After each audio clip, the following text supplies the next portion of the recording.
Hey everybody, welcome back to the podcast. This is episode number 5 of my podcast, the Chase Doesn't Know podcast. I have 2 shout outs on this one before we get into it. Number 1 shout out to Trooper Palmer. Yes, State Trooper Palmer pulled me over the other day and gave me a speeding ticket for, I technically was speeding, so I guess he was legally obligated to write me a speeding ticket. But once I got out of the car and he patted me down and checked for drugs and firearms, once we got past all of those things and put me in handcuffs on the side of the road, just kidding, he didn't do any of that. But we chatted about my podcast, interestingly enough, and I told him to check it out. So if you're listening to this, Trooper Palmer, you should be on the next episode. So message me on Instagram. My handle is @ChaseWeatherly. Second shout out before we get into the episode is to my buddy Carl Wiggers. This is his second shout out, and no one will ever get more than 2 shout outs on this podcast, so relish this moment. Carl, this is your moment. But Carl's been hooking me up with some equipment to make this thing sound nice, and on top of that, for this episode with my special guest on this number 5 episode, with my special guest on this 5th episode, he let us record in his professional podcasting studio. Yes, it was like super official. We had amazing microphones and soundproof walls and a door that you have to slam shut because it's so soundproof. It was amazing. We were all sweating bullets halfway through because it's like so sound and AC proof. So thanks for that, Carl. It was awesome.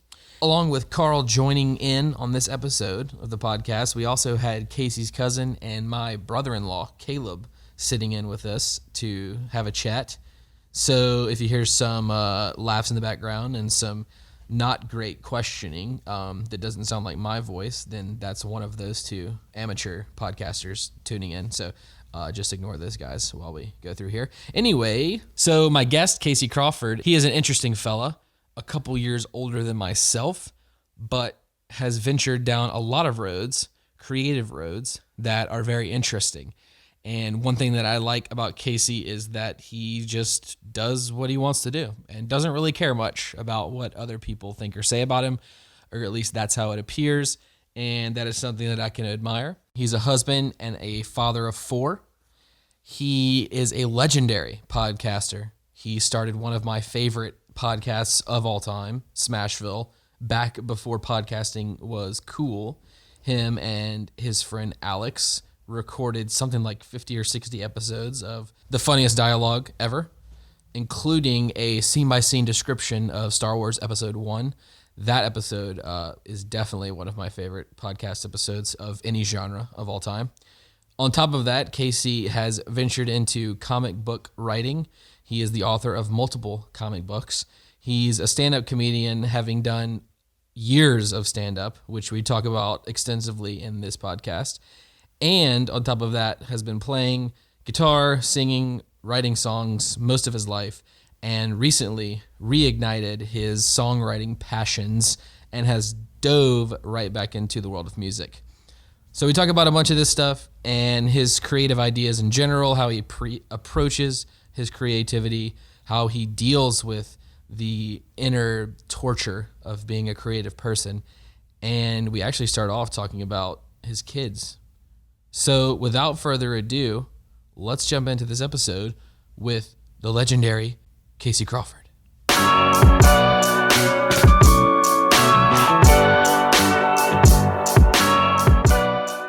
We're actually sitting in a studio right now. It's a big time. We have hit officially the big time. As a legit podcaster, I can say this is the most legit I've ever felt. That's excellent. I had to roll out the red carpet for you. Yeah. We also have some beverages here in front of us. Coca-Cola Classic. They were partaking. Ice cold. Cool. So, yeah, shout out to Carl. He's right over there. Shout out to Caleb. He's right over there. I'm on the mic. And we're in a podcast studio on the Chase Doesn't Know podcast. It's real. I love your shirt.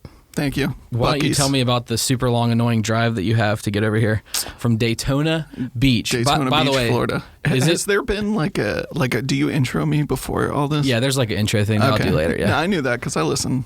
Right, exactly. Yeah, you should know. Yeah. Wow. I knew that. Yeah.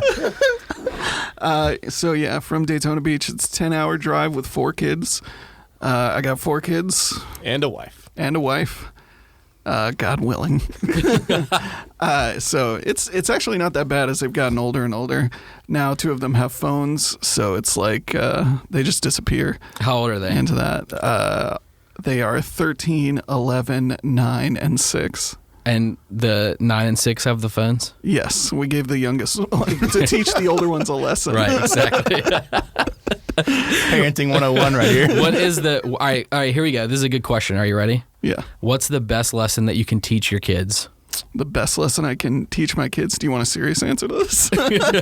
Is any part of it? I don't know. Are we serious now? I don't know. The best lesson I could teach my kids. I don't know. Man, this probably isn't great advice, but I would just urge my children to I always hope that this sounds so dark. I always hope that they won't be creative people.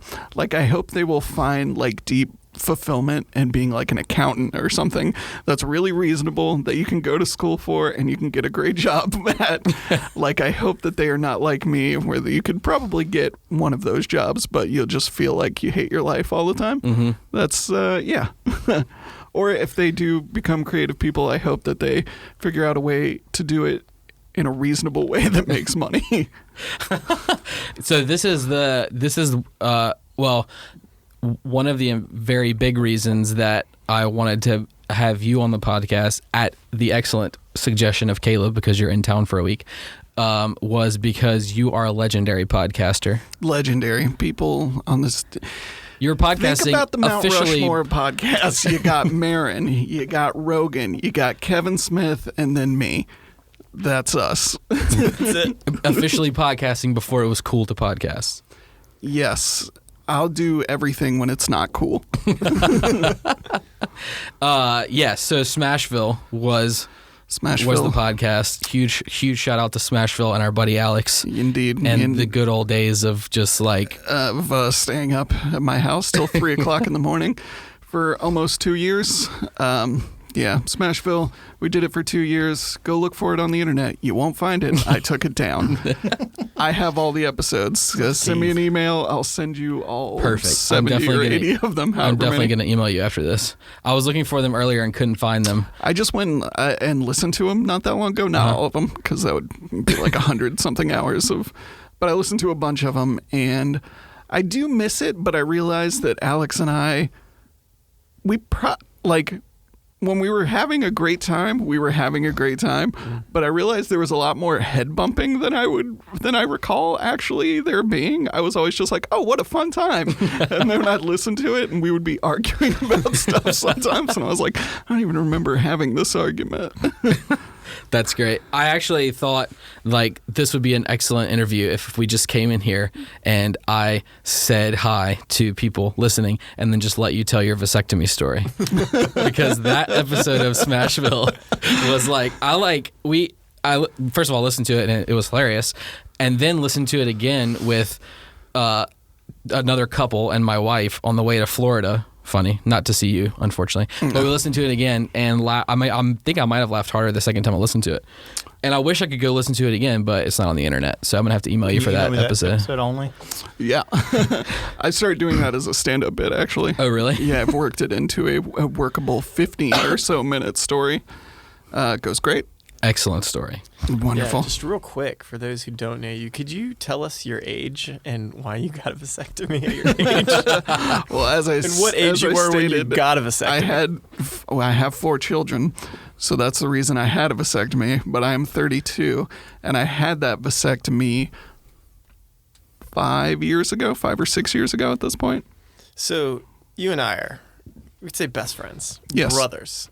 You had a vasectomy before I had my first kid. That is true. And we were the same age. I've got a friend that's in his he's mid-20s and he just had a vasectomy. Wow. And I was like, what are you thinking? But apparently he's not the only one. So I'm fascinated by this. It's super sick. Everybody get one. and then all of a sudden realize that you never had spontaneity, but now you do. Because it doesn't matter anymore. It's great. So creative. this was, I don't know where I stopped a second ago whenever I was like saying, this is why I wanted to interview Casey Because I'm on a the podcast. podcasting legend. That's right. that everybody Podcasting knows. legend. Exactly. Will forever live on in the private archives of Casey's computer. Indeed. But yes, so you're a creative. I'm a creative person. And I've heard of a lot of things like, creative this, creative that, whatever. But the Chase doesn't know podcast. I don't know. I feel like I don't know how it is to be a creative.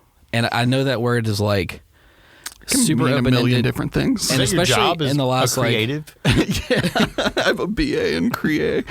More like a BS. You know? You know what I'm saying? This is a perfect role for the fourth mic.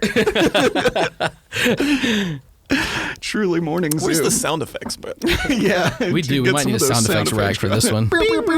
Just toilet flushing. Yeah. Can somebody pull up the rap air horn one? That's the one that's the best. For me, I mean, creative can be a million different things. Like I feel like Right. my mom's a hairdresser, and she's super good at it. Like there's people that have moved out of Florida that fly to Florida to come see my mom because she is that good. also And a some super- celebrities, if we can name drop some of the celebrities that your mom Oh, does some their of the hair. celebrities we're that my definitely mom gonna does. get there. Yeah. Well, I mean, since Do it now. we got Since it we're now, a lot of people might know. Big sexy Kevin Nash is a Big Sexy client Kevin of Nash. my mother's. That's She's crazy. touched those gorgeous locks, and so have I. I've washed Kevin's hair many times. He's a super nice guy. Plays the voice of Shredder in the TMNT movie. Oh, right. Wow.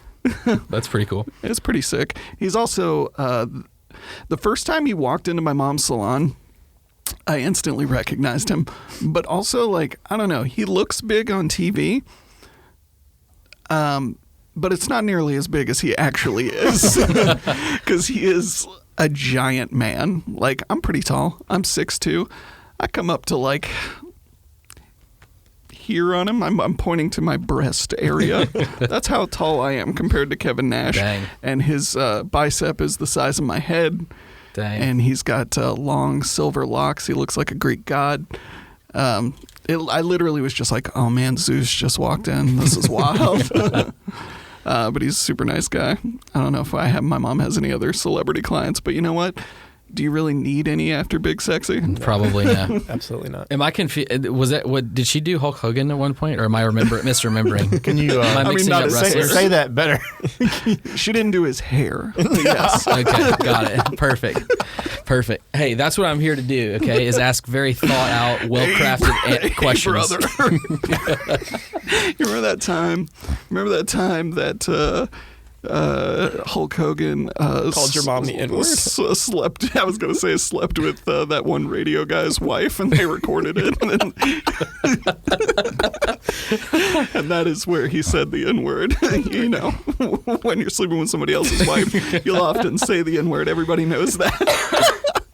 And he also he talked about having a stomach ache because he ate too much spaghetti. If you haven't listened to that recording of Hulk Hogan, listeners, stop this podcast and get on YouTube Go and find it it. because it's incredible. I ate too much spaghetti, brother. I got a tummy ache. I have not heard that. I'm gonna have to This go is all find it. foreign to me. So I'm gonna have to go find it, I guess. Caleb is red. Caleb's losing it. It's incredible. This is why I'm here. I feel like the way this- my mom is a creative person. She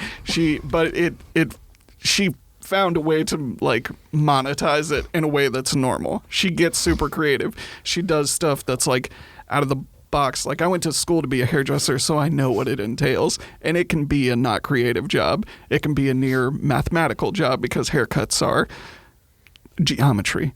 But you can find a way to get outside the box, and she does. So there's that kind of creative person. And then there's a creative person like me where I can't make money at anything I really want to do. So that's what I want to ask you about. So you said you're 32, 32. and how long have you been living in Daytona Beach? I moved there when I was 9. Okay, so tell me, because the one thing, I guess what I want to ask you about is the creative side of you that drives you to do the different things that you've done since then. Sure. Because there's been a lot. There's and like been a lot. part of me is like, that makes perfect sense. Casey like just does all this stuff and it's hilarious and it's good and all this stuff. Like he's a great stand-up comic.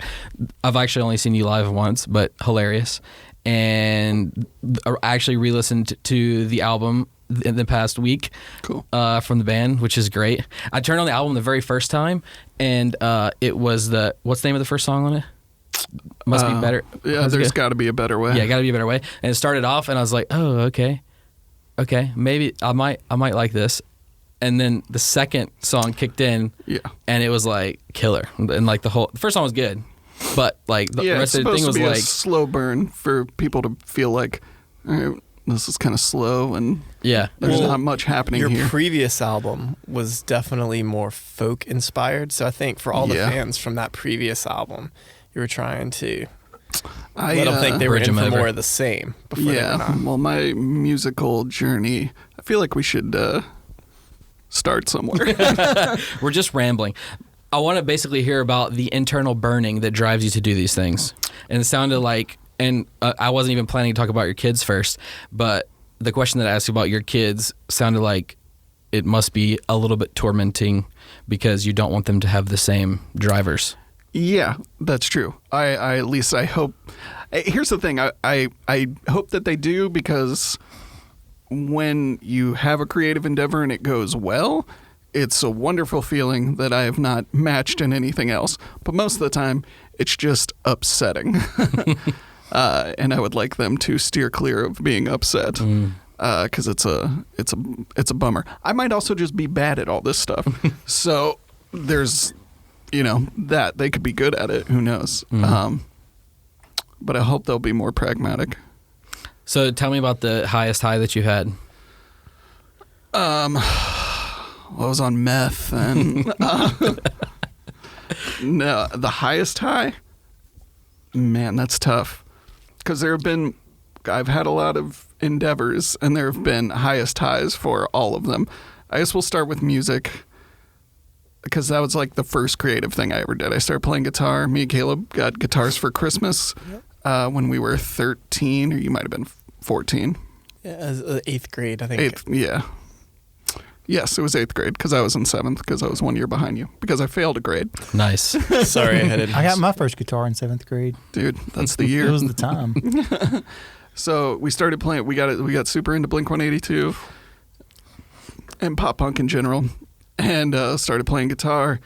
And I was like, man, I just want to be in a band so bad, because and this kind of ties into comedy too, because the first album I super got into was the Blink-182 live album, the Mark, Tom, and Travis show, which is like basically a best of up to that point in their catalog, played live, and it's interspersed with them talking on the mic in between songs, which is a thing they do, and they make a lot of. I mean, it's when I look back at it now, it is.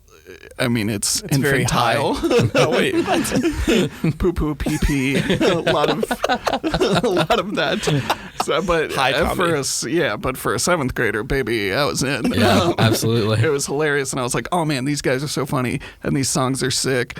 Like, they're aggressive and fast and stuff, and that's cool, and it doesn't sound like anything that I know anybody listens to, which might be another thing about me, is whatever lots of people are doing, I'm like, no.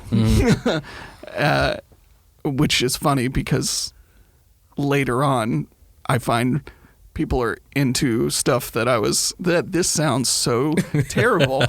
People will be super into a thing I was into before. Yeah. It's like ultimate. Like podcasting. Yeah. Just like podcasting, of which I'm a giant, as we've mentioned. As we've established. Titan yes, in the industry. So yeah, and then I wanted to be in a band, and it took me forever to get to be in a band, because I started playing guitar when I was 13. I got, you know what?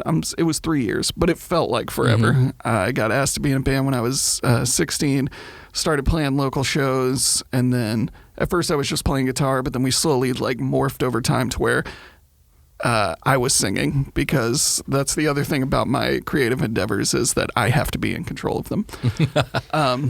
I don't like dealing with... Can't blame you for that. Yeah, You don't like dealing with insubordination? I just want to, when it comes to stuff, especially like music, I know I'm right about whatever it is I'm talking about. It might not be the best idea, but in my mind, for what I'm hearing, that's what I have to hear. Mm-hmm. So it eventually got to the point where I was singing and writing the songs, and that went pretty well. And that was a band called Boy Meets Heart. Mm. You can look that up, listeners. That is on the internet still. It's real bad, but at the time, it was pretty par for the course. Like, we played Warped Tour and stuff. Like, it was, we did some bigger shows. And then I didn't play, and then so my wife, who at the time was just my girlfriend, got pregnant with our first child, and I was like, well, I can't do anything anymore. So, hey, how old were you when you were playing Warped Tour? I was 18. Wow. It was like a dream. Yeah, it's pretty legit. It was cool. We played the same year that Joan Jett played, which is like a big deal to me. Mm. That was like, my mom is super into Joan Jett and super into my mom. It's weird because my mom like listens to like garbage pop music now. That's like her thing. But when she was a teenager, like my mom saw the Runaways, Joan Jett's first band, live and stuff, and she still has all her records and stuff. So I get my love of punk rock true from the source. Mm-hmm. So I grew up from listening. The teat, if you will. Yeah, from the teat. I sucked Joan Jett out of my mom's boob, y'all. And so to play at the same, I watched Joan Jett from the side stage because I was allowed to, because we had a pass and stuff. That was such a weird, surreal day. Like when you play Warped Tour, they feed you all day and stuff. Like there's just basically a barbecue happening all day. So we got there and set up, and then we went to go get breakfast. And then I sat down at a table, me and our guitar player. And so we started eating, and then this dude sits down. He's like, "Hey, you guys care if I sit here?" And we're like, "No." And I was like, "Oh man, this is Travis from Gym Class Heroes." It's like the singer of Gym Class Heroes. I was like, "Oh, that's wild." And then Chris Conley, the singer of Saves the Day, sat down. And then this other dude who I don't think anybody else at the table, or at least my friend knew, but I knew, this dude Rick Thorne, who is a BMX biker that hosted the X Games the entire time I was growing up. And I was like, "This is insane." That is cool. I interrupted right there. You were fixing to talk about having your first child yes. At the end, so being the end of your career. Carl, we're trying to talk about Warped Tour. You talk about the first kid later. Yeah, so but shortly after that, when we played Warped Tour, she was pregnant. Okay. And I was just like, well, I'm not going to be able to do a band anymore. And in retrospect, that was probably right for that time in my life. Because having a baby, I know what I was doing. Whatever. Couldn't do it. Couldn't swing it. So, and then I didn't play music again for kind of a while. Mm-hmm. And I did nothing. Which was like, those years are like a super depressing time. I just wasn't doing anything. I was working a job that I didn't really like and going to hair school. And I moved to Albuquerque, New Mexico for 6 months somewhere in there too. That. Yeah. How long was that period? So that was from like 2006 to 2009. And then in 2009, I wrote some songs for this thing that would be called The Paper Tree, which also like nothing really came out of. I made an album. You can't look that up. They took it down off MySpace. The Boy Meets Heart one is somehow still up. And yeah, I just didn't do anything with it. I recorded it, and then I kind of I didn't love it. And that was also like a weird time for me in terms of like what I was listening to. Like I kind of stopped listening to punk music, and I started listening to a bunch of like folky bands and stuff. I got super into the Avett Brothers. I started listening to Wilco a lot.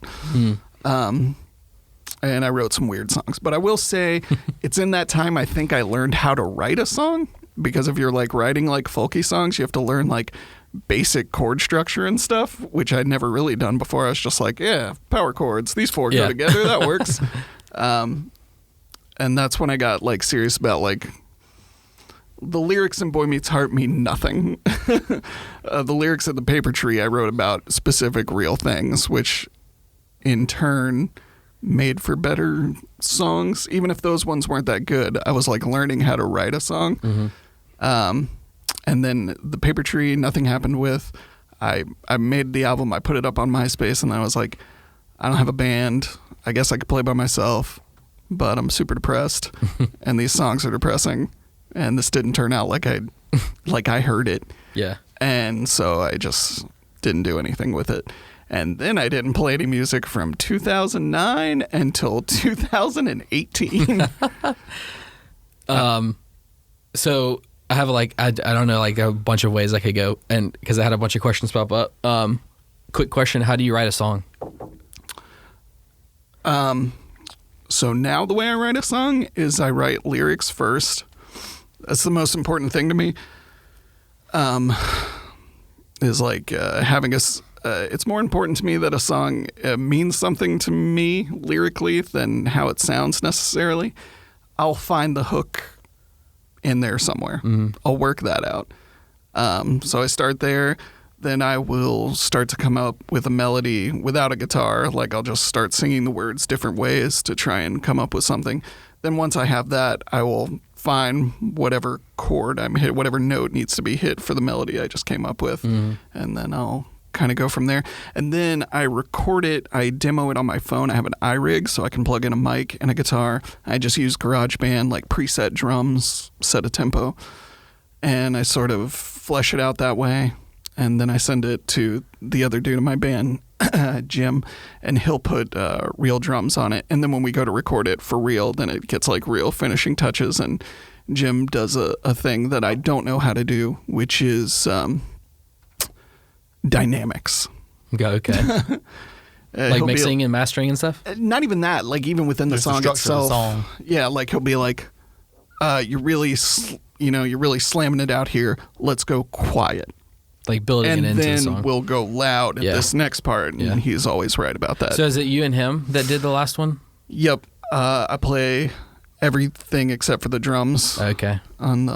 So in our next one, we now have an actual band, which is me, Jim, and my buddy Jordan, who plays bass. So this time, what's been happening is all the same steps up to demoing it on my phone. Then I will send it to them, and then when we practice, we will flesh it out together. Real quick, we haven't actually mentioned the name of your band yet. Oh, yes. My current band, excuse me, I burped from these Coca-Colas, is Virginity. And the last one was With Time? Is that the album name? Yeah, our album With Time came out in this June, and it's pretty good. It is pretty good. I can verify that. We can't scan over this name. Where'd it come from? Oh, Virginity? He's still a virgin, clearly. Yeah, obviously. My friend, my buddy Shaw, we had to come up with a band name because this wasn't even really supposed to be a band. I was doing stand-up and I was just feeling kind of frustrated with it. And I was like, I need to do something creative that means nothing. I'm not planning on doing anything with. And he was like...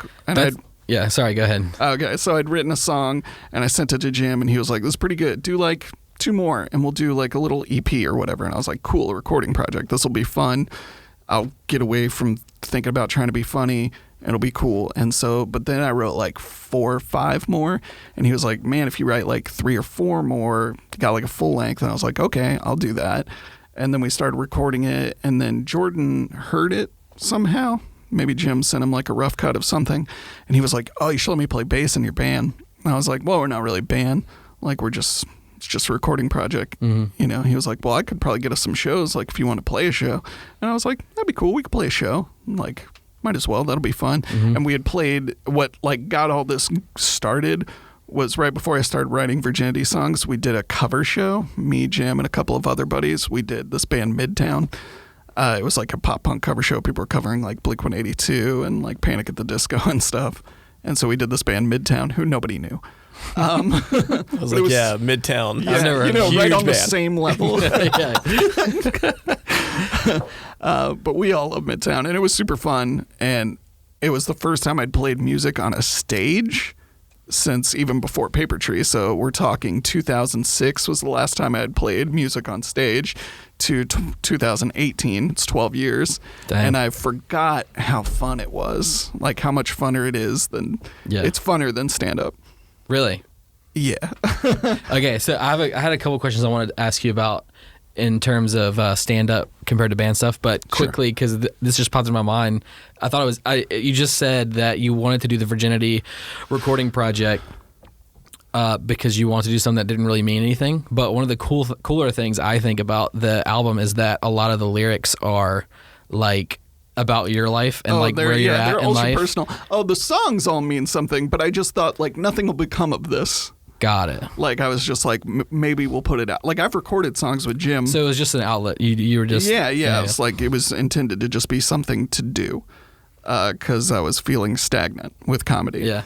And I've recorded with songs with Jim here and there over the years. Like he has a really sick studio at his house, and I've never posted them. Like I just sat on them, and I assumed that would probably be what would happen. But then, so Jordan got involved to like play live shows, and then I'm friends with this band called Dikembe, who you guys probably don't know them. I only know them because I opened for them doing stand-up at a show, and they thought it was really funny, and they wanted me to come open another show for them. So I went and did that, and then I made friends with these guys. Well, it turns out that like within the like whatever DIY punk emo scene, they're like, if you look on their Spotify, they have like 40,000 monthly listeners, and they're kind of popular. Yeah. And so they have their own, they used to be on a label, but they got to a point where they could sustain themselves. So now they put out their own stuff under this label called Death Protector. And so one of the guys in that band, Randy, I'm playing a game over here. Randy reached out to me because I think I had made a Facebook post about like doing recordings. He was like, you should let me hear that. And I was like, okay. So I sent it to him, and he sent it to the rest of the guys in Dikembe, and then they all came and were just like, hey, we want to put this out for you. And I was like, oh, that's cool. You know, like I'm thinking this will save me $40 from having to put it up on Spotify by myself. Well, that's great.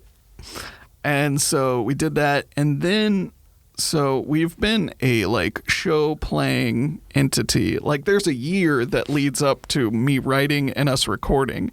But like as far as like the outside world is concerned, we have been a band since June of 2019. And in that time, a lot of people listened to it, and like people wanted us to come do stuff, and it just sort of like spiraled out, which now I'm trying to maintain. Yeah. Like not trying. This is the first creative project I've done that's gone well. And it's not like it's like blowing up by any means, but like as far as the expectations I had, it has far exceeded them. So now I'm trying to maintain a level of trying, but also pretending like I think no one's going to hear it, because that worked last time. Cool. Is that it? Do you think is that like different from the previous things? The way you're approaching this one? Sort of. Like, I guess I had some expectation with any other thing I've done where I'm like, I know I'm going to put this out for public consumption, and I really hope people like it. Where with this, it was just like one thing begot another. Like I wrote one song, now there's 10, now we're recording, now Death Protector's putting it out, now, you know, whatever, a bunch of people have listened to it. Like, so in 6 months between Bandcamp, iTunes, and Spotify, in the last 6 months, we've had something like 40,000 streams. Cool. Which is... That's a lot. Pretty insane. That is a lot. I mean, it's not like... It really isn't like in the terms of like music numbers or whatever. It's not like mind-blowing, but it's mind-blowing for me. Yeah. 40,000 is a large number. It's a large number. So back to the stand-up part, what's the process for you between doing a solo thing like stand-up and then a music thing, a band thing with other people? I guess like any pressure I used to feel about being in a band, like prior to having done stand-up, I guess I would feel pressure. Like I would feel like, boy, I hope this goes well. But then after having done stand-up for 5 years and then coming back to playing with a band, I realized that there is zero pressure when you're in a band. It does not matter at all. It could go well or it couldn't, but it doesn't matter because you're on stage with a bunch of other people who are sharing in whatever is happening. So everybody's bearing the burden of whether or not it goes well or not. Yeah. And also, what does it mean for, like, if your stand-up set went well or didn't, because it's like instant gratification. People are either laughing or they're not. Mm-hmm. And with bands, it's just like, did they like it? I don't know. Like, so which one do you enjoy better? Or can you choose? Yeah, I mean, okay, so, we just played Fest in Gainesville, which is like the biggest like punk rock music festival in the country, which is weird that it's 2 hours from my house.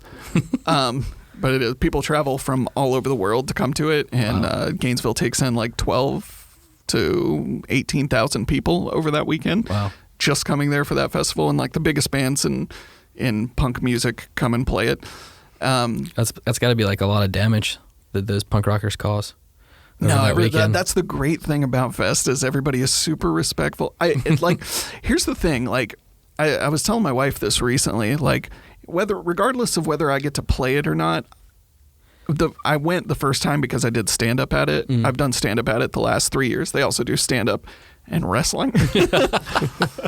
That's amazing. Is that next year you're going to be wrestling? Dude, you pull the Triple Crown out there, dude. That's what I keep telling everybody. That would be amazing. I just let somebody suplex me through a table and then I'll be able to do all three. Wow. So it's like I'll go for the rest of my life whether or not I get that free ticket because I'm performing. It is like I spend most of my life feeling a little awkward in social settings most of the time, but the weekend I'm at Fest, it feels incredible. I know that I have something in common with everyone there, and you'll talk to strangers like I've made friends and stuff, and like there's just a very like it's like you've all already known each other. It's like this big community. I don't know. It is really... It's like church a little bit. A little bit. It's a really magical place. I love Gainesville the weekend of Fest. Only that weekend. Yeah, I was like... Hey, I've played a couple of shows there that weren't on Fest weekend, and, it's all right. It wasn't the same. It's not the same. Everybody goes, they always do it the weekend of the Florida-Georgia game because Gainesville's college town. Right. And so all the Florida state kids go away, which allows for the influx of punk kids. So Smart. It's a very different town when it's not full of college kids. Smart. Tell me about stand-up because this is like somewhat fascinating to me. I listen to a ton of Joe Rogan podcasts, so... Sure. Like he's a comedian, he has a bunch of comedians on there. It's something that's totally foreign to me, but seems very creative, number one. But also, like you mentioned a second ago, you have the instant gratification which does rock. One way or the other, the instant gratification or instant humiliation. Yeah. Which is super fascinating to me. So, stand-up is born out of the death of Smashville. Rest in peace. Rest in peace. So Alex and I were kind of growing apart. I don't know if he'll listen to this, but I'll say we were growing apart. Hey, Alex, what's happening? I'll kill you, you son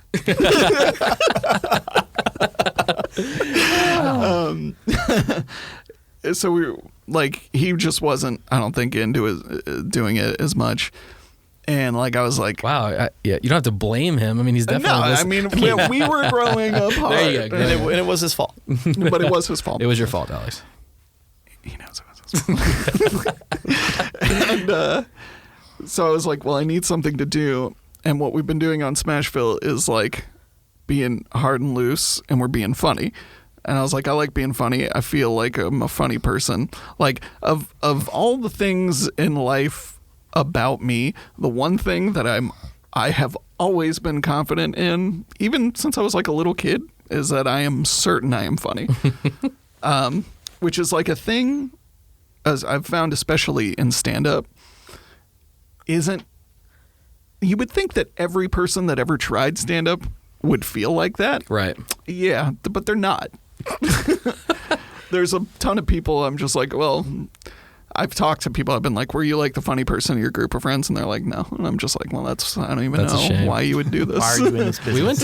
We went to I think you were here. I know me and Caleb were there. Yeah, we were all three there because you did. We've never gone to Chase. You and I have never gone to a stand-up show without Casey performing at it. That's so right. I can say that.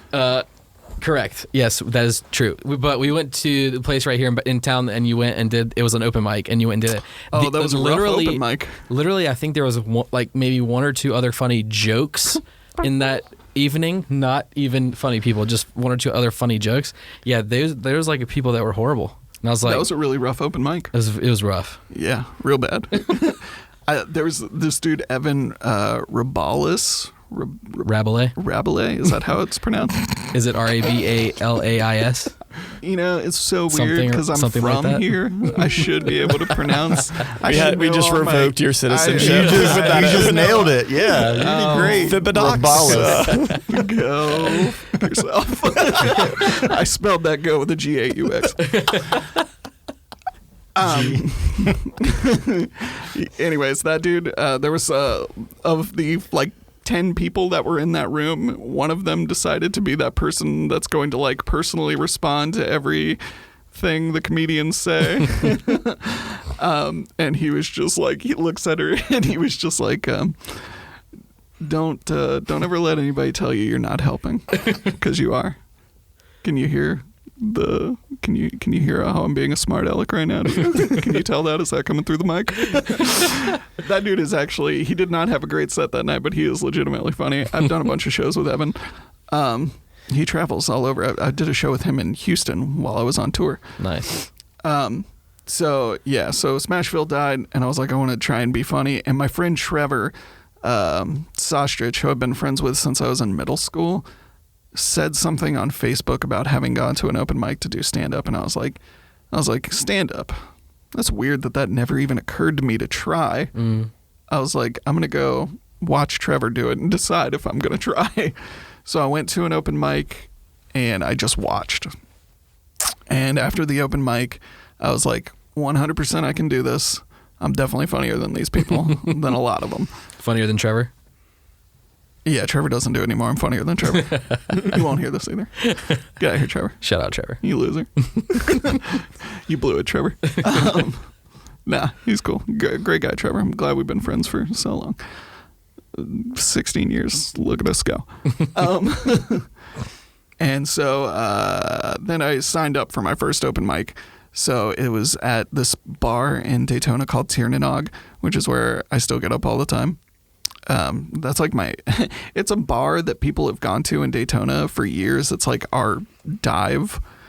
And I swore to myself, I'll never go there. It is now a place I walk in and it's like Cheers. I go in, everybody's Everyone like, hey, buddy, here we go. Everyone knows your name. So I tried stand-up the first time. I wrote my 5 minutes. It was not good.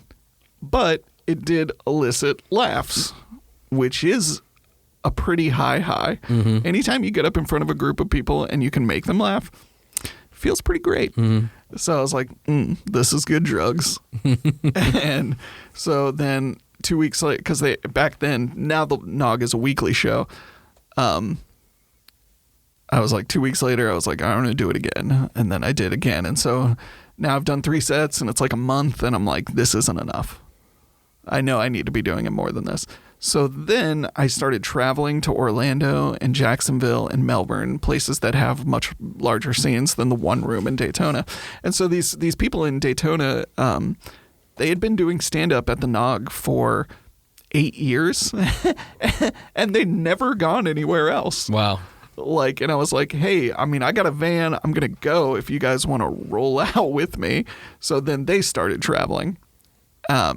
And then so we all started trying. And so for like a year there, I was just going crazy. I was getting up 3-4 nights a week, driving all over the place, but I was getting better at it. And that's the key to stand up is just repetition. Mm-hmm. And also just constantly being on yourself about there are people that can get laughs and then they convince themselves that because they got a laugh, they must be good, mm-hmm. which is not true. I was not good in that first year, but I started to get better. I started to get passable. I did something because I would get up multiple times in a night if I could. So I got in something a little over 200 sets in my first year. Dang. And then in my second year, I almost ruined my marriage. Wow, really? Yeah, I got up pretty close to 300 sets in my second year. Wow. And I was gone a lot. And my wife was definitely... This was definitely a follow-up question later on about your wife. Yeah. Well, here's the thing is like stand-up actually almost ruined my marriage. But in lieu of that, made it 10 times better. And here's why. I'm waiting. Let's hear this. Up until that point, I don't think my wife realized that I need to do these things for me. Like, this is how I can be a happy person, is if I'm able to do all these dumb things that I try to do. And that means if I get to do them when I'm home, I'm a much better parent and husband. So one day, I think that just kind of occurred to her. And ever since then, she's been, not that she was like riding my nuts about it all the time. Yeah. Like, it's just like she would. And not that that would matter because you had a vasectomy. Yeah, because I had a vasectomy. Ride nuts. So like she would just like get frustrated. She would be like, "You're going out again tonight," and I would just be like, "I have to." Like I acted like it mattered. I would just be like, "You don't understand." And here's the thing: like in terms of what my goal was, it did matter. Like it's very important. Like it's almost like being a mobster doing stand up. Like you have your reputation. Like if you flake out on showing up to a show that you said you were going to be at, people are like, this guy's a flake. We're not going to offer him a spot next time. So you have to show up, and then you have to, if you can, deliver, which there's a lot of comedians that'll be like, you never blame the crowd. If you're a good enough comedian, you can do it. That's bullshit. You can am I allowed to swear? Of course. You can definitely swing a bad crowd, but sometimes you just can't. Yeah. Sometimes within your first sentence, they've decided they hate your guts, and who's to say? It's still an enigma to me. I've probably done like upwards of 1,000 comedy sets at this point. I still don't know why it happens sometimes, or why a whole show will tank. I've seen 9 comedians get up and we all eat it. Really? Yeah, it's just sometimes there's a vibe. That's pretty group brutal. Of people. Thank you, sir. That'll just blow it. But anyways, I got better, and then I kind of, and this is where I'm at with it right now. I kind of tapped out of. That's the other thing about stand-up is if you want to continue doing it, it's very geographically based, and Florida ain't a hotbed of stand-up comedy. Like I should have moved to New York or LA or Atlanta or Chicago or a place where I could go further, because that's kind of what you do. You start where you start, and then you move. And my friend, and it's a very depressing thing for me, because I've had a lot of friends that aren't, don't have kids and stuff that have moved away to go pursue comedy, and a lot of them are doing great. So, I've kind of reached the heights of what Florida has to offer. I've done all the shows, and I can do them. Like, that's the cool thing of having done it so long and proven myself is I don't have to get asked to do shows anymore. I can just go there, and if I show up, the person will ask me, like, do you want time? And I'm like, yeah, or no, whatever. It doesn't matter. Yeah. I don't have to do that anymore, which is a nice power to wield over younger comics sometimes. But yeah, like there's nowhere else for me to go, which is what caused the stagnation in it, which led to virginity. Got it. So tell me about the worst time you tanked. Well, there's been a lot. I bombed a lot. That's another thing. If you're thinking about starting stand-up, listeners, just know that you're going to do bad more than you do good, always. Unless you're like a famous comedian where people will laugh. That's like another thing I've noticed in really becoming a student of comedy, because for my first 3 years, probably, of doing stand-up, so Friday, new albums come out. music and comedy alike. I listened to every comedy album that came out in those 3 years, and I watched like every special on Netflix. I watched it all. And I noticed that a comic on the rise, top of their game, super funny. Bigger comics, not as funny anymore, because people will laugh because they're like, it's Louis C.K. Yeah. He's hilarious. I know that. I'll laugh at anything. Yeah. Like they just give you the benefit of the doubt. And so you can let your material slip. So yeah, that's, but bombing. Bombing, yes, bombing. Worst time I bombed. I'm trying to think because I've had some real bad ones.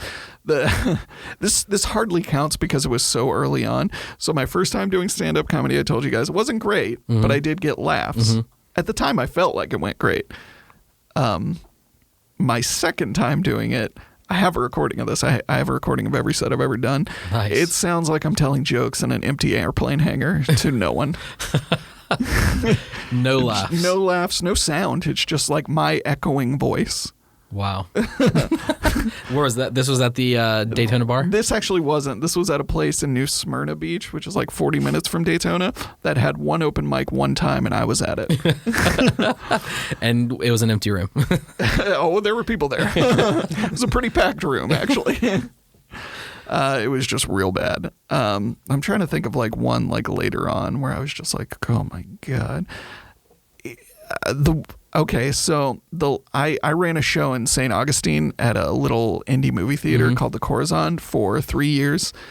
And the last time I ran it, so I was the host at that show, and I hate hosting. And anybody that does stand up for any length of time will be like, yeah, I do not want to host because it Why? Well, for starters, you have to watch everybody. Which is, that's the other, like a side effect of if you love stand-up comedy, don't do stand-up. It'll ruin it for you. I can barely tolerate it. Is it because like you can't just sit and enjoy the jokes or what? Yeah. Like you just hear it so much, like you hear so much stand-up comedy that it all starts bleeding together because there's only like 5 things to talk about in the whole world. What are they? And different variations. Sex, kids, being poor, money, finances, being awkward is a big one. And Donald Trump. Yeah. I'm trying to put you on the spot. Around 2016, certainly Donald Trump became I've never done a Donald Trump joke. I vowed not to when he got elected because I was just like, I know there's going to be a million people who's not going to stop talking about what a dumb idiot this guy is. Hanging fruit, probably. Yeah. So I'm hosting this show, and I'm a little burnout on hosting it.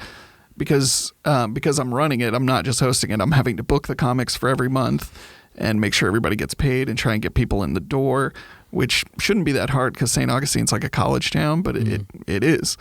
And so I was just going through it every month for 3 years. And for the first 2, I had like a lot of fun with it. And the third one, I was just like, oh my God, I hate running this. The last time, this lady... She wrote on the Facebook event, like, I'm bringing my meetup group of 28 people. I was like, bam, 28 people at the door, $5 a head. Come on, baby, with whatever else we pull in. It's going to be a hot one. Everybody's getting paid. Yeah.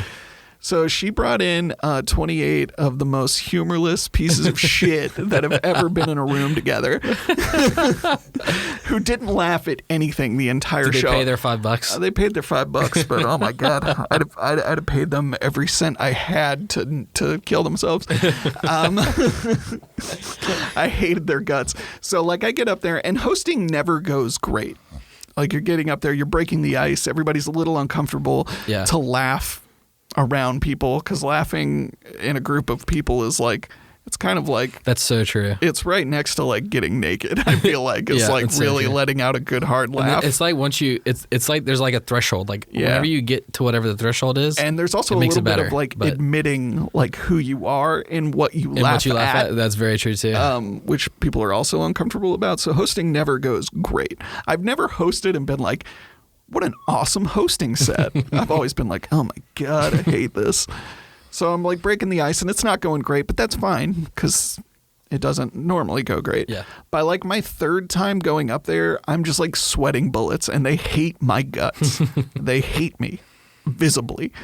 And I'm just like, and then the last time my buddy Zach was there running the projector and like doing sound and stuff. And I just went up to the projector and I was like, buddy, I cannot go back up there. And he was like, what do you mean? I was like, I cannot go back up there. You have to go up. I need you to host the rest of the show. He's like, are you serious? I was like, I cannot go back up there. And I didn't. And that's like the first time I folded to a crowd, which feels like the worst bomb. I let them win. And it was on a hosting night. Yes. So you've never bombed as a stand-up? Oh, I've bombed, but not to that degree. Not to that degree. Yeah, I mean, it's just like normal bombs where it's just like you don't get any laughs. And like once you... So in my philosophy of stand-up, like I feel like instead of working to be good, this is like what I decided for myself early on. Instead of trying to learn how to be good, you should be trying to learn how to bomb gracefully, because that's what's going to be happening at first, mostly. So if you can kind of find a way to endear yourself to the audience, even though you're not doing well, that's like step one. So did you feel like if you go into a stand-up set and let's say like you bomb or like you don't do great or you feel bad after, once it was over and you go to the next one, is it like a clean slate to start over? No. Get a slump? I have gotten into some slumps where I've just, I've eaten it, whatever, 5, 6 sets in a row. Which happens to everybody. Even though it's like different people. Yeah, different crowds. It doesn't matter. It'll get in your head. It's like a mental thing.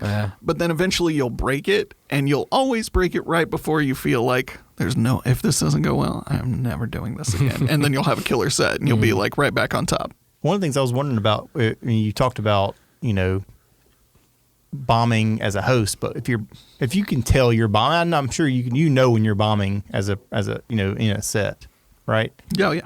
Do you ever feel like, folding? Do you ever feel like folding and be like, I know I got 5 minutes left, but this last joke, there's no way? Or do you hold out like maybe you can land at least one good laugh at the end to finish it? Or do you ever just like wrap it up and say, I'm out of this? Lots of people do that. I have gone a little early, but if I had like 5 minutes left, I would. I mean, at a certain point, and I'm at a place now where I'm pretty confident in being good. So if I'm bombing, I really just, and this is not a tactic that works, I just start laying into the crowd. Reverse heckling. I just get mad. And I take a tone of just being like, you people don't deserve me. I want to watch one of those. And it's my friend, my best comedy friend, Zach Bennett's favorite thing is when I just get indignant. To the crowd. To the crowd, yeah. At that same Corazon show, and this was probably not that same one, the one before it, I also had a really bad experience that time. There was a guy, he was like one of those people that responds to rhetoricals. And when I'm hosting, though, like I would try and take control of that sort of situation for the benefit of the comics coming after me. Like I'll be like, hey, I'm going to talk to you for a second. Let's chat. You want to talk? That's cool. Let's talk for a second. You can talk to me. I'm the host. Don't talk to the other people. But let's talk, man. What's your deal or whatever? And he was like, I'm a Marine, whatever. And I was like, cool, man. Thanks for your service. And then he proceeded to be just a dick the rest of the whole show. And at the end, like it got to the point where like I was just like, hey, can you shut up now, please? For everybody's sake, you're ruining the whole show for everybody. And he was just like, whatever, Marine. And I was just like, I really hope you get a chance to die for me. Brutal. I wanted to fight that guy. I'm glad you didn't. Probably best. He would have not tread on you, bro. Yeah. Dude, I'll cut him into a bunch of pieces like a snake. Like you do a snake. So that was definitely the worst bomb. is like that hosting set was like brutal. And I've had a million bombs, just regular sets, but they didn't feel like that one felt. So what's like the thing that what kept bringing you back to do more of it? After it sounds like you bomb more than you succeed, at least for the first few years. Definitely for the first several years. Eventually you'll have honed some material that works. And is it like the small highs in between that keep you going, or is it you? Yeah, definitely. Okay. And then you'll have like some real big wins, or somebody you respect will be like, "Yo, keep going." I had this guy, Mark Normand. Do you know Mark Normand? I don't think so. I know Normans. Do we know this guy? Is he a famous guy, or is he somebody I should know personally? He is a famous guy, but he's from New Orleans, and this is where he started. He lives in New York now. He just opened for Seinfeld. He's Amy Schumer's regular opener. Definitely he's got 2 him. Comedy Central specials. And he's got a podcast with this other comedian, Joe List, called Tuesdays with Stories. It's a great podcast. Anyways, I really like that dude. Like, I love his comedy and stuff, and I watched all his specials, and I thought he was really smart. And I opened for that guy one time, and he pulled me aside after the show. Is this the guy that's bald and has a beard and is like a big guy? Oh, no, that's Brian Posehn. Brian Posehn was super nice, too. Okay. That was a big high. Yeah, opening I'm sure, for that guy. And Mark Normand pulled me aside and was just like, "Hey, man, you're really funny," which is like a thing a comic will tell you when you open for them, which is just like, I've had that happen. I was like, "Oh, thanks, man." That was like blowing him off. I was like, "Thanks." And he was just like, he like made sure like I made eye contact with him, and he was just like, hey, listen to me. I was like, "Oh, okay, what's up?" He was like, "You're really funny." I was like, "Thanks, man." He was like, "You're a great writer." And I was like, "Oh, thanks." He was like, "The dog bit, it's incredible. Keep it up." And I was like, "Wow, thanks." Like, that was a high for me. Yeah. Like, I had a fine set. But like having a dude I really respect be like, "Hey, this thing specifically, great." Yeah, that's cool. Was like, that was great. Who are some of your favorite comics that you either like look up to or are inspired by, or make you laugh the hardest? Just really. I mean, Rory Scovel is my number 1 favorite comedian. I've never heard of him. Well, look him up. He's great. Rory Scovel. It's got at least 1 Netflix special. Cool. But his album is what really got me into him. It's this album called Dilation. He's I think Rory gets up with about 15 minutes of actual material, and then the rest of it is just insane off the cuff weirdness. Awesome. And he's just I long to be that loose and in the moment and as funny as he is.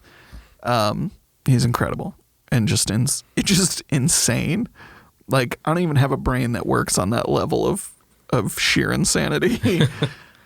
He's my favorite. I love this guy, Hampton Yount, who's really great. I like Mark Normand, Joe List are both like super funny. I'm trying to think of like albums that I listen to the most. A guy that I've come to be friends with, his name is Dave Ross. I was a big fan of his. Then we did some shows together. Now I just feel like that's my friend, Dave. Cool. Yeah, those are some of my favorites. Dave just put out an album, though, listeners. It's called The Only Man Who Has Ever Had Sex. It's great. What's your thought about comedians like using comedy to make points about real things? That's like the point of it. Especially, but I mean like mainly like political points. Of the divisive nature. I mean, I think it can be a good thing. Like the dog bit I referenced before, that's kind of a political point that I'm making in it, in the bit, which is like, I'll give you a rough overview of the bit. Please do. Which is, so I say like, the bit starts out and I'm like, "Do you ever wonder what you're going to be prejudiced about when you get older?" To which will bring any crowd to a deaf silence. Because it's a awkward question to ask. And then I'll be like, "You guys think you won't be?" Like, that's the problem with our generation is we think we're so woke and we're going to be woke forever. But my great-great-grandparents thought like they were pretty woke when they were like, "Yeah, we'll hang out with the Irish. That's cool." I'd never do that. Which is just they're white people. So you'll find your thing to hate. Every generation finds their thing to hate. Just because you like black people doesn't mean you're woke. You'll find something to hate later. And I was like, I always wonder what it'll be for us. I was like, one scenario I came up with, when I'm trying to think about it is like if we find a way to communicate with dogs, and one of the first things they say to us is like, well, obviously we want to have sex with you guys. We always have. I don't know if humping your legs was too subtle, but we've been trying to get after it a while. I feel like I could get against that.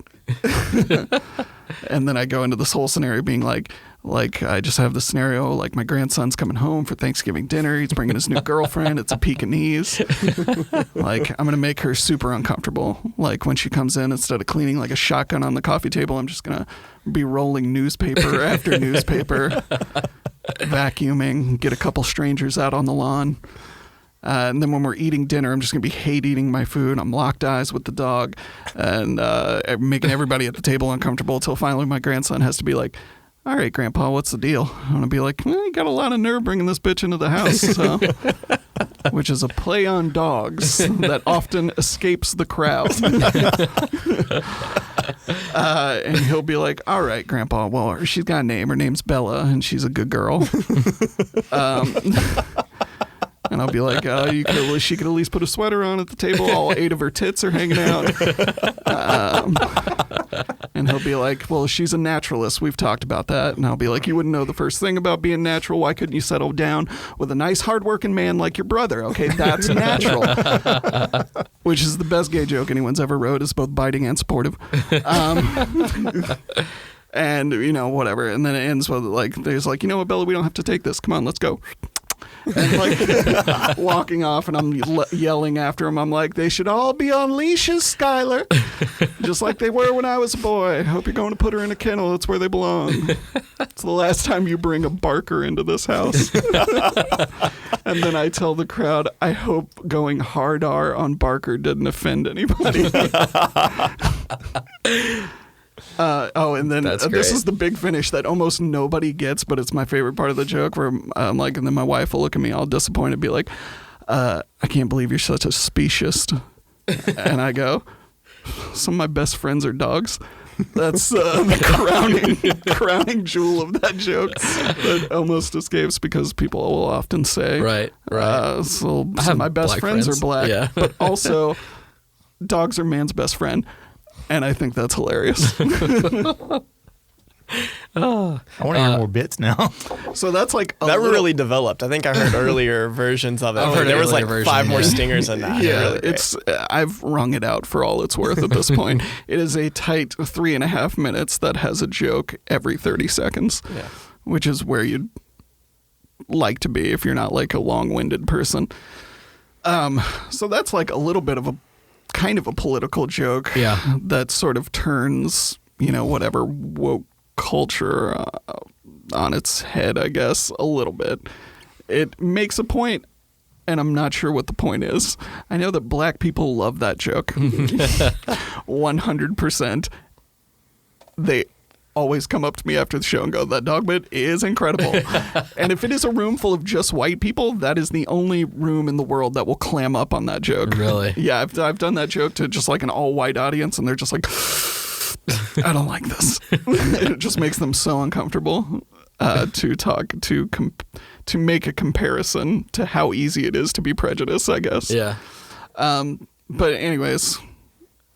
So what's your? I think it's like if it's a political point I don't agree with, I guess I'll still be fine with it because I don't know. I guess the point of comedy is to make a point. This was my question. Yeah. Whether or not it's political in nature or not, like it should be to point out. I guess I don't like it if it's used. I'm trying to think of like the right way to phrase this. Like, if you know where he's heading the whole time, I don't like that. If they flip the script on it and make the opposite point that you thought they were going to make, then it's great. And I hate to talk about Louis because he's been canceled because he wouldn't stop jerking off in front of people. He's back now, right? Oh, is he? Because my friends just saw him at a shitty comedy club. Turn it off? Yeah, they saw him. Dude, it might as well have been. It's literally like a D room in the state. Right. It's called Side Splitters. That's where they saw him. He was just like, they said he came out and opened by just being like, So this time last year, I was doing arenas, and I had a bad year, and now I'm here with you people, and this place is barely open. So is he back?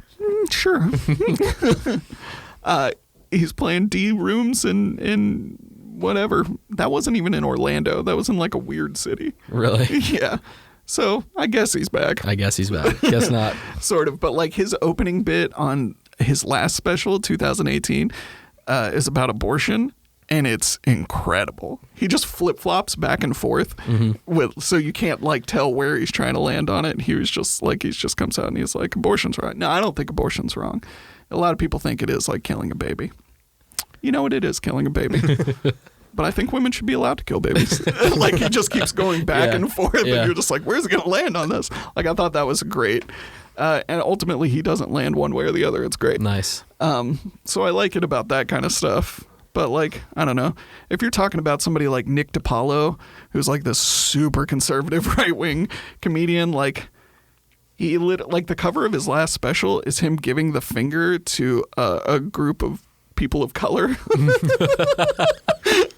And one of the people, he found this out afterwards and apologized for it, is somebody that was got killed in a peaceful protest by a cop.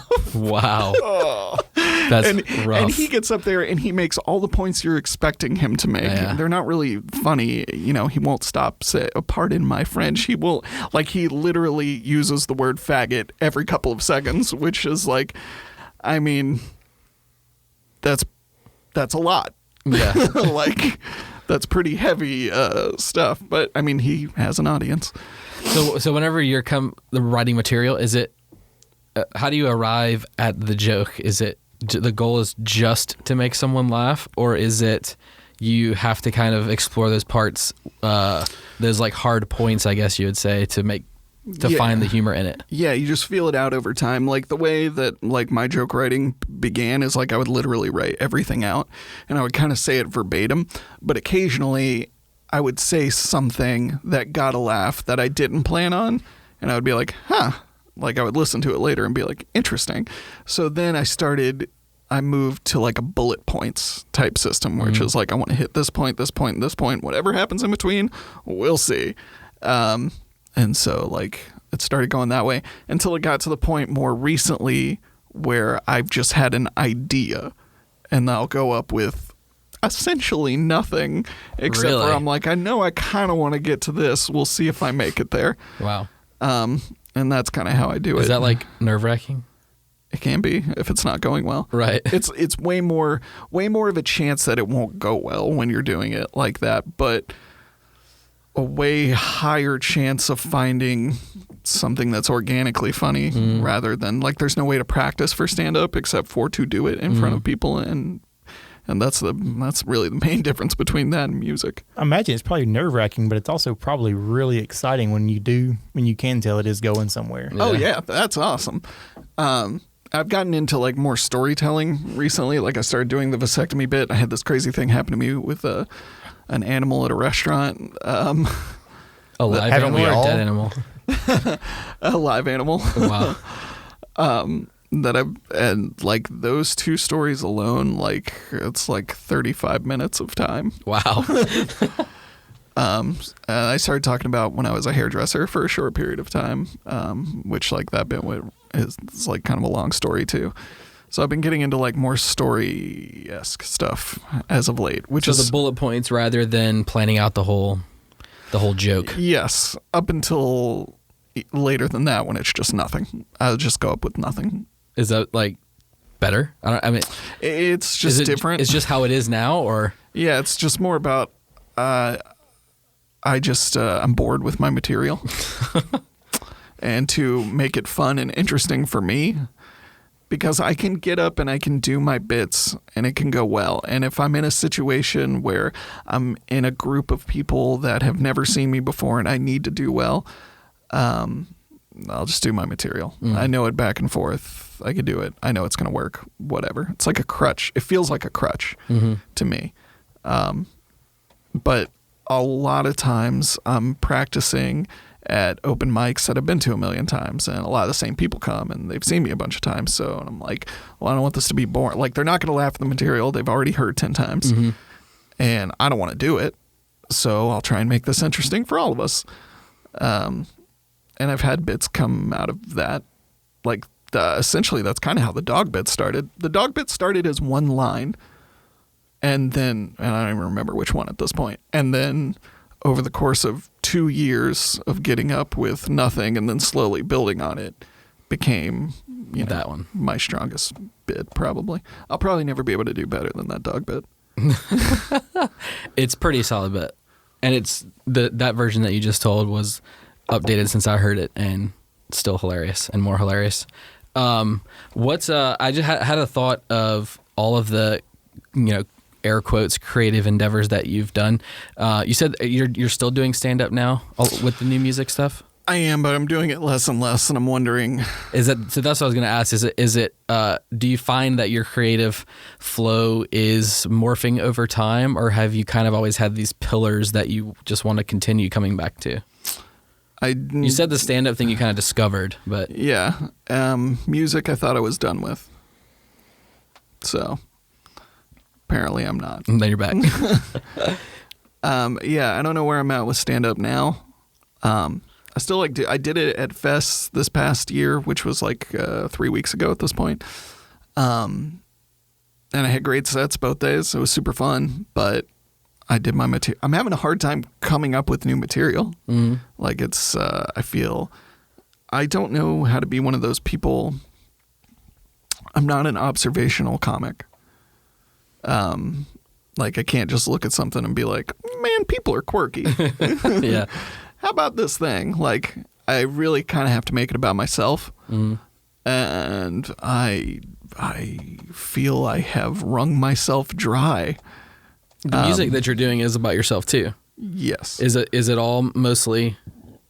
Is that you Burped like into the mic again? Yeah, Good. burping, and burps are good for the. Get that in there. We still need a sound effect panel. Exactly. Yeah. Yeah, that was Caleb. Sample Caleb, He's can trying. you mute Caleb's mic, please? He's burping. Talking way too much over there. Way too much. Is the creative endeavors always holding a mirror up to yourself? Like even because I know you did the comics too. You wrote comics. Yeah, those definitely weren't holding up to myself. Okay. I was just trying to write interesting stories. Yeah. Yeah, comics. Did that for 3 years. That was another thing. Yeah. I often forget about the comics. I have not forgotten. Making comics was fun. I'd love to do that again. It's very expensive. Oh yeah. Yeah. Listener, if you think about making comics, don't. Or you better know how to draw as well. Yes, if you can draw as well, baby, it's still a lot of money, but that's one cost down, and that's a big cost. Yeah, so I worked with Jarrell for 3 years, and then he abandoned me. Jarrell and Alex. God, I mean, y'all. gosh. Oh, Alex didn't abandon me. Jarrell abandoned me. Okay, so I'll talk shit about Jarrell for a second. Okay, I don't care about this. He's never going to listen to it. Nope, he's not. I know he's not because, well, I'll Uninvited tell to you why. listening. Oh, wait, yeah, he's going to tell us why he's not going to listen. I'll tell you exactly why he's not going to listen, because he'll never know. Because he's dead. Is he dead? he passed away. God rest his soul. We miss you, Jarrell. Did I say abandoned? So Jarrell, I wanted to make a comic. I started getting super into comics after I saw The Dark Knight. I mean, I've always been into them a little bit. Me and Caleb, but both like. I'm not a nerd. What are you talking about, dude? Like we always loved Batman. Always We're loved big Batman. animated series fans, and obviously we went to see all the movies, and we would touch base with comics here and there. But then after The Dark Knight came out, I was like, holy crap, this movie's amazing, which, by the way, it's not. I still think it's pretty amazing. Yeah. It's got one great performance around it. That's true. And that's it. Can't deny that. Yeah, I'll never deny it. God rest his soul. Heath Ledger, Who is actually Who's dead. really dead. You're the real really hate Joker. that. He was You're the real Joker, Yeah. baby. We don't need old Joaquin. Get out of here. Have you seen? Did you see the new one? Yeah. And It was a good movie. I'll never watch it again. really, I want Preach. to watch it again. I really liked it. Go back to what you're talking about, comics. Anyways, Comics. comics. So after The Dark Knight came out, I was just like, yo, this is sick. I'm going to start reading comics. And there was a preview for The Watchmen in Dark Knight. And I was like, yo, this is nuts. And I'd never heard of Watchmen before. So I went out and got that, and I bought The Dark Knight Returns, which is a Frank Miller book that rules. And from there, I just it got to a point where I had a weekly pull list, which I do again because I can afford it again now. I've been reading comics, and it's sick. I'm really enjoying comics because it got to the point where very much like with stand up, where I could hardly read a comic because I was which is how I ruin everything that I like in my life. I was like, I really like this. I might try and do this, and then I'm like, God, I hate this. So then I was like, I want to make a comic, and I didn't know anything about how that got done, but I started writing. And then I got on Instagram and I started searching hashtags like comic book artists, whatever. Found this guy, Jarrell, who wasn't incredible, but he had a really interesting style that I liked. And so I started messaging that dude, and then we started working together. And then we did this book, Hoods. This was like a real high point for me. It took us from the time I started writing it to holding the first issue in my hands. It took us about a year to make the first issue of Hoods. And how long was of an issue is that? It's 28 pages. 28 pages a year. Wow. Yeah. Really putting some content out. Yeah.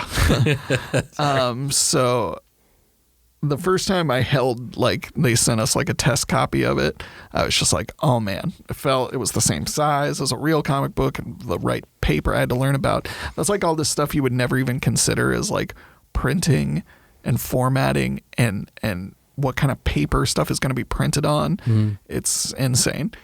That was a real high point. I was just like, man, it was nothing, and now it's real. Right. So that was cool. Then we made a couple other books, and then he decided he didn't want to do work with me anymore. Not even he wasn't like, I don't want to work with you. He was just like, I don't know if I'm going to keep making comics. And he now works for Warner Brothers Animation doing storyboards. Really? So you're welcome, Jarrell. Wow, dude.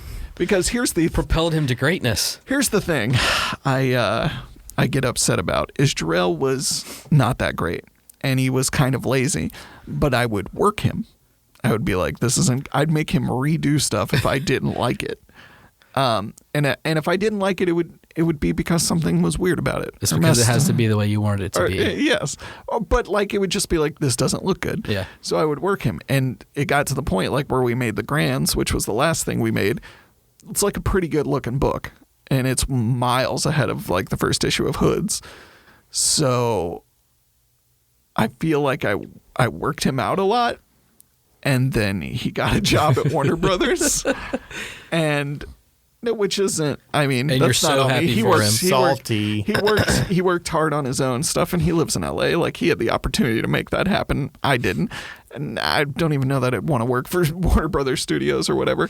But the other thing is just he was just a dude that I talked to on the phone pretty much every day for 3 years. And he had a crush on this girl. And I was like, you should ask that girl out or whatever. And him and that girl have a baby now. Wow. And they're married and stuff. And we haven't talked in a long time. He just stopped calling me.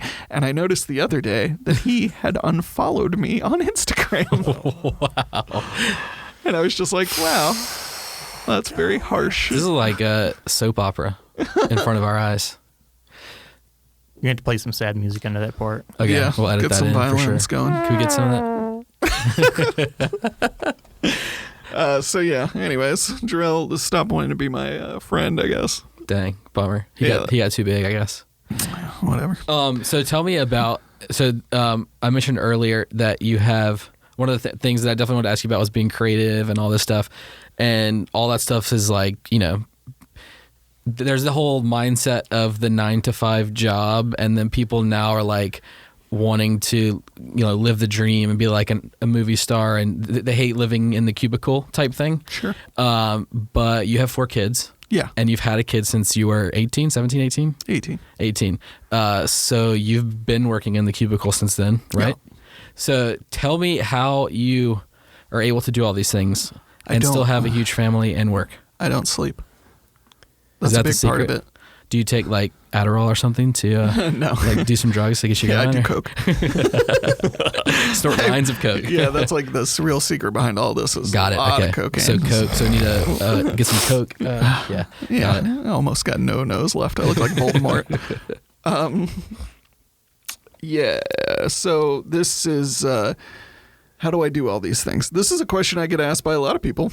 Perfect. They're like, how do you do the things that you do? There's nothing I hate more than when somebody who's not in than someone who's not in my particular situation, when they're like, I don't think I'm gonna have time for that, and I'm like, yeah, I guess not. Must be real tough trying to fit that in.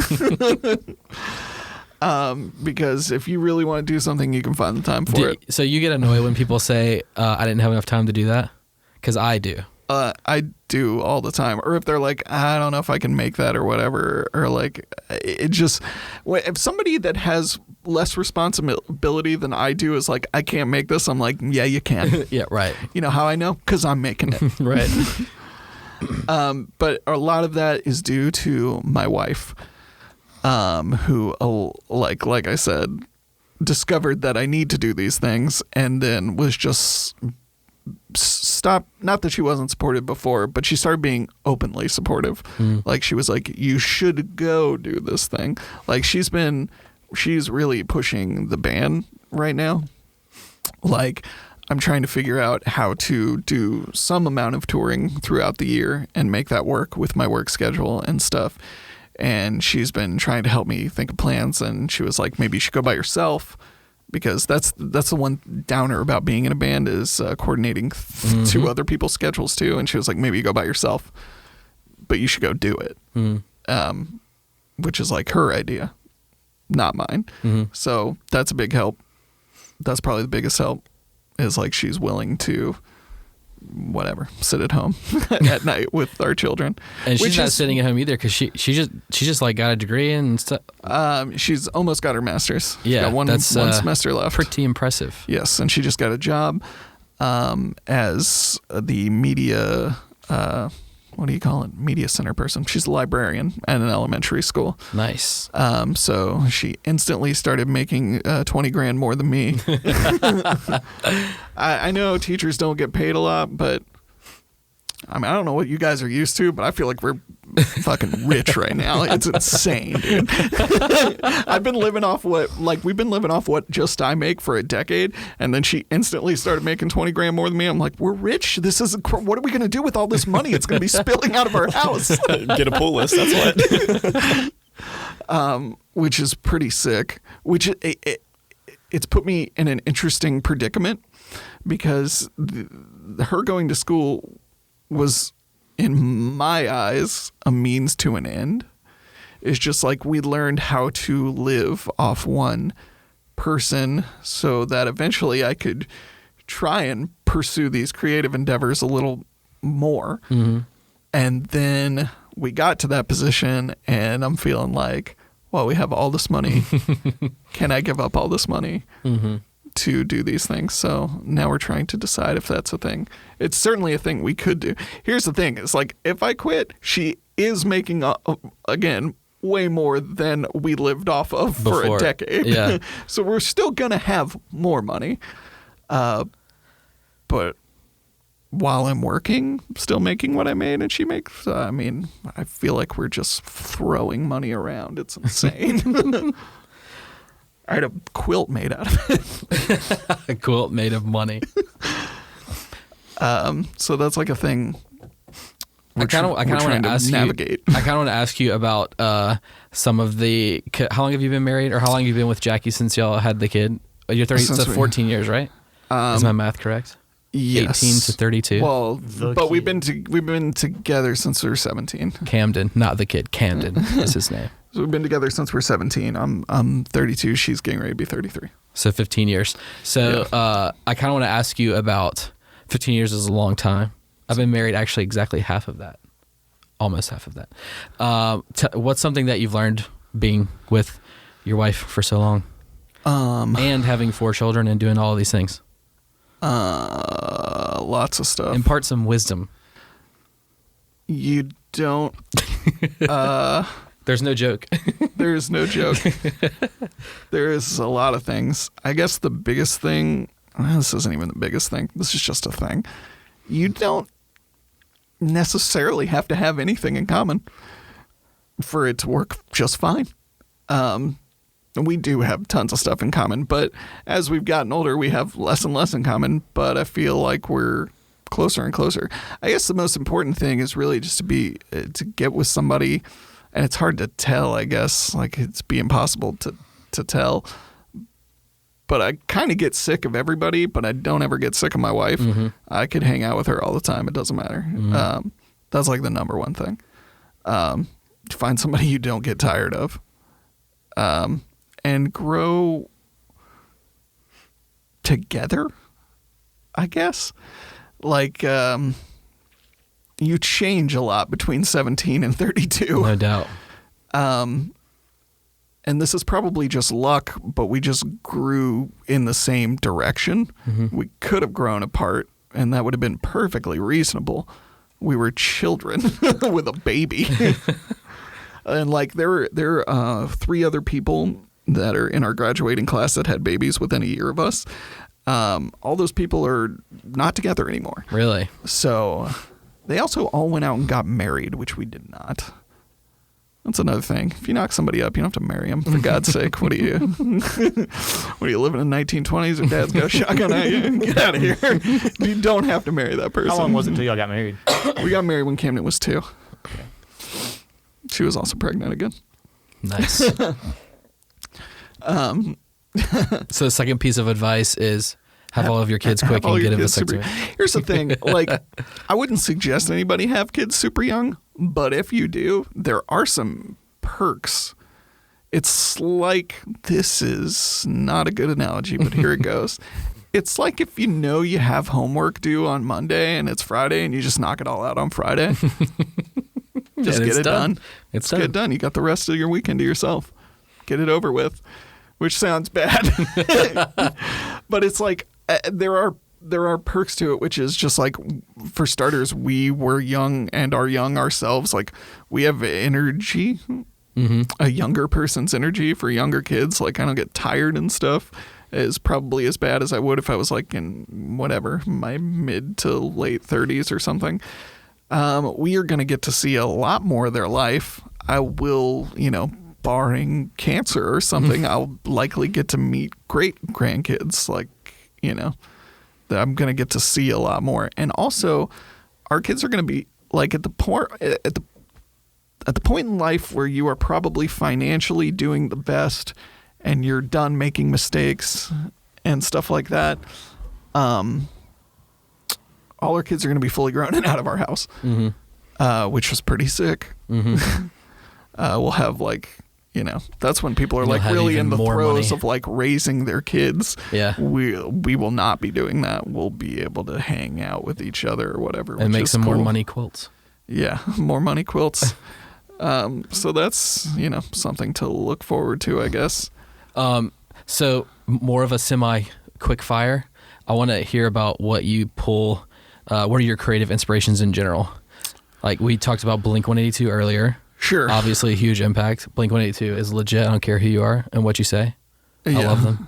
They're the best band, even if they're not anymore. Right. Exactly. They're on a pedestal all their own. For different things. Well, I already did the comedy ones, which is like, I'm super inspired by Rory Scovel, Matt Bronger, Hampton Yount, Dave Ross, Mark Norman. Love those dudes. Musically, Blink-182, obviously. The starting line, Reliant K, is a huge one.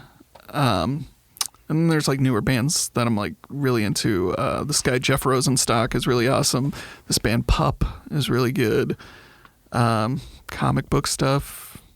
Scott Snyder, Jeff Lemire, big guys I super like. I'll read anything that those dudes write. That's it. That's it. There's more, Anderson? But Wes Anderson? Oh, Wes Anderson. Yeah. That's good pull. I wasn't thinking about movies. Yes, Wes Anderson. I love Wes Anderson so much so that I got him tattooed on my arm. Did y'all have any questions? Well, I was kind of. I don't know if you might not want to even answer this without, I guess maybe, who knows, you might. Are there comedians out there that are just totally overrated now that you've done it? You know, you've done the stand-up life. Are there some that are like popular comedians that people love, and you can kind of pick their stuff apart and be like, he sucks. Who sucks out there? Who sucks, dude? I don't even know that I could say they suck. Like, I had a friend of mine ask me recently. He works with a lady that I do comedy with. Sometimes she's a teacher and he's a teacher. He was like, hey, this lady said she knows you. Is she funny? And I was like, is she funny? That depends. Because you took way too much time to answer the question. Well, that's the thing is, like, I've seen her do well plenty of times. I don't think she's funny, but that's just my opinion. And that's my opinion on comedy is ultra nuanced, which is just like, if somebody asks me, like, hey, I'm thinking about booking this person for a show, should I book them? There have been plenty of people that I don't think are funny at all that I'll still say yes for because I know that they actually are funny, even if I don't think they are. And that's kind of how I feel about bigger comedians, too. It's just like, I mean, not your taste. I might not like this, but they're making an arena of people laugh, which is pretty undeniable. So who am I? Got you. So what's up next for you? More band stuff. You said that. Did you say earlier that y'all are putting together more music, or is it the tour primarily? I'm working on some tour stuff. We're probably going to be coming here. Nice. In Baton Rouge, Louisiana. Baton Rouge, Louisiana. Yeah, I'm putting together just like capital of the world. A little. Well, I met this band. We played a show with this band called Wonder Kid. That's from Hammond. They were on tour, and I hung out with them, and we super got along. I don't know if that was just the Louisiana and all of us or whatever. So I made contact with them, and like we hung out that entire day. It was like a whole day long festival situation. So I'm going to be talking to them, but we're trying to do like just a really small run where I'm probably going to go to Tallahassee, to Birmingham, to here, and then make our way back home and hit Jacksonville on the way back home. So just like a 4-day, like long weekend type thing. But because I know those guys, they said anytime we want to hit them up, that'll probably be in April. And I'm working on new music. I've written like 12 songs or something so far, which I've started demo, and we've started to hash out together. And then we have 3-ish slightly larger record labels that are courting us to put out our next thing, and that's what's going on with that. Sweet. Real quick, because I mean, what's the makeup of y'all's band? Is it 3-piece, 4-piece? 3-piece. I play guitar and sing. My buddy Jim plays drums, and my friend Jordan plays bass. Cool. Which we had zero regard for in recording our first album. They're going to sound pretty different tonally between this and the next one because, again, I wasn't planning on ever playing any shows, so I had very little regard for how many guitar parts I was writing, which has been kind of fun figuring out what the 3-piece version of those songs are and making it work. I use a looper here and there and stuff to get what needs done. Mm-hmm. I've got like a true bypass. I'm playing through multiple amps to give it like a fuller sound, which is annoying to carry that much crap around. That's a big ring. Sounds great though. What guitar do you play? I play a Tele Deluxe Chris Shiflett signature. What amps? A Vox AC-15 and a Fender Reverb Deluxe. Those are the last 2 amps that I owned. Oh, they're both great. They are both great. Y'all have something in common right here in front of us. On the and album, I play a 72 Deluxe. Jim has an army of guitars, so on the album, what I used is a million different guitars. Sweet. I think the only guitar I used on every single song was a 1968 SG, because it's a rock and roll guitar and it sounds so sick with distortion. Heck yes, it does. Does not stay in tune. What do you think that you create better with unlimited freedom or with some pressure? Well, I put pressure on myself. I never have. I'll like halfway through this fun recording project, I started beating myself over the head with it constantly, which is what I do. So there's no amount of pressure anybody else could put on me that I'm not already putting on myself. Yeah, which has only gotten worse with like some, I struggle to say success, but like I'm nervous about the next record because we put this one out with nothing. We'd never played a live show. There was nothing as far as the world was concerned. Virginity was not a thing. And then all of a sudden there was a thing and a lot of people liked it. And now there will be some amount of like expectation, which I'm nervous about. Because does it hamper your endeavor at the moment with the songwriting? Do you feel yourself like thinking about that more? I'm trying not to. I'm trying to do what I did the first time, which is write super candid lyrics. Like if anybody here listens to the album, you'll hear it. You'll be like, wow, this is pretty dark stuff. So I'm trying to just do that same thing. This one's a lot more introspective, I guess. The last album's a lot about my stepdad, which I pretty much blatantly say in the lyrics. This one's a lot more about me. This is a lot more about like my own mental health stuff, which is like, that's like another thing is like, I'm a pretty super depressed person. Like I spend 3 out of 7 days of the week feeling not great, which I try to keep from hampering my family. But I spend a lot of time by myself when I'm at home. Like once my kids are in bed, I will just go be by myself and sit and be like, wow, you suck. So there's that aspect of it too. And that's what a lot of these songs are about. Get ready for a fun time. Sounds like it's going to be. These songs are funner sounding. Not lyrically at all, but they're funner sounding. That's like another important thing to me, I'll say, about songwriting is I cannot stand a band that's really good at their instruments and doesn't have a single hook in any of their songs. Like to me, it's important also, and as well as like you can have like the deepest meaningful verse in the world. But if your chorus doesn't get stuck in my head, then your song is trash and worthless to me. And that's what I strive for, is I would like songs to get stuck in people's head. Which I think I accomplished pretty well with the first one. Yeah. I was actually listening to it yesterday and listening to it while I was working.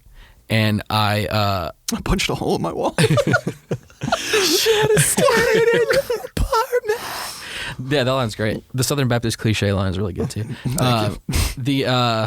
So I was sitting there listening to it while I was working, and like, you know, you work and like your mind is on the work, less on the music, and then my mind comes back to hearing what I'm listening to, and I'm like, man, this is such a great song. Where did oh, this is Casey. It was like some song that it has been stuck in my head for like 10 years, and I came back to hearing the music as I was playing, and I was like, that's a really good song whenever you have that. You feel like you've known it for a long time. That's how I knew this album was good, which I'm getting comfortable with saying that it's good. It's totally fine. This is a safe place. I had a lot of people, friends of mine, and people I don't know that well, say something to the effect of this to me. And it's been said so many times that it's bordering on an insult, where they're just like, yeah, it's just like it's so good, like it doesn't sound like it's you. Like I don't feel like this could possibly have been you. There's no way you could have attained this. This couldn't have been you because it sounds like a real band, but I know you. I'm like, thank you, I guess. I am out of questions. I got one. Nope, we're done. The podcast is over. No, I'm totally kidding. I'm totally kidding. Chase is a comedian too. Definitely not. I'm walking out of here right now. I've learned. Dude, remember that one time Devin did that on Smashville, but it really sounded like he walked away? Yeah, I absolutely remember that. What is the funniest you have ever been? What is the funniest I have ever been? The night before your wedding. That's the correct answer.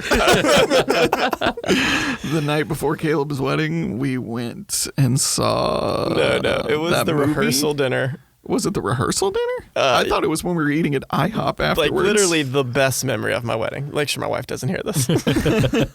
That's not true. But like the second best memory of my wedding was rehearsal dinner. You give your speech. You didn't have an honest to goodness joke in it. No, zero Killed jokes. the room, like murdered.